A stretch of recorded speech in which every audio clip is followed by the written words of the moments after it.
Magandang hapon po mga katuro. Ngayon pong hapong ito ay tayo magtuturok sa alaga nating baka ng bitamina. Ang ituturok ko nga po pala mga kaibigan ay Electrolyte Vitamins B Complex.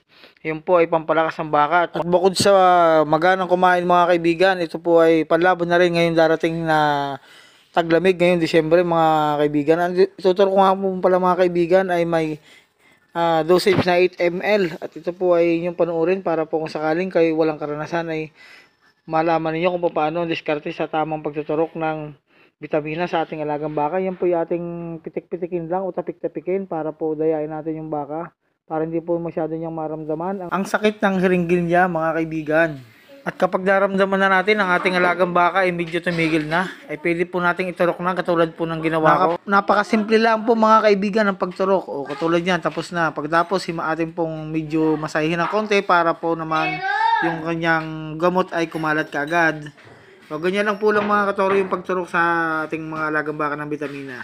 At ngayon po mga kaibigan, ay ilalawig ko na itong mag-inang baka para po naman makapangain na ng damo dito sa may bandang gilid. At talaga namang si Tisoy ay bumira pa eh. No, no, no, no.